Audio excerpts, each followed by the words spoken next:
2026-cı ilin dövlət büdcəsinin əsas məqamlarından biri büdcədə və o cümlədən büdcə gəlirlərində qeyri-neft sektorunun payının artması ilə bağlıdır. Belə ki, növbəti il büdcə gəlirlərində qeyri-neft sektorunun payı 57,4% olacaq.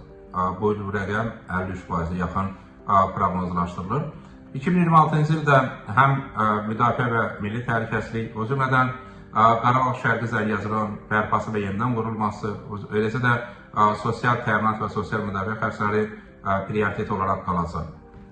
Belə ki, bütövlükdə növbəti il xərc maddələri üzrə ən çox vəsait ayrılan istiqamət məhz milli müdafiə və milli təhlükəsizlik istiqaməti olacaq. Azərbaycan təbii ki, müdafiə və milli təhlükəsizliyi 2026-cı ildə də gücləndirəcək.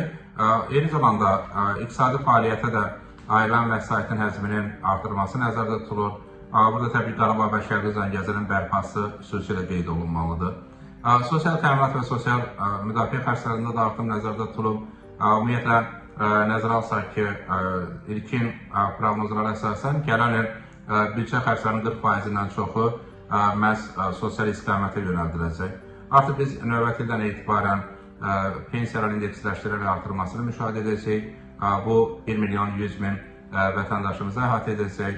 Bu xərclər təbii ki, büdcədə nəzərə alınıb. Eyni zamanda digər istiqamətlərdə dəyişikliklər də təbii ki, xüsusən də sosial təminatla yanaşı sahibkarların dəstəklənməsi, maliyyə resurslarına çıxış imkanı artırılması da əsas prioritetlərdir.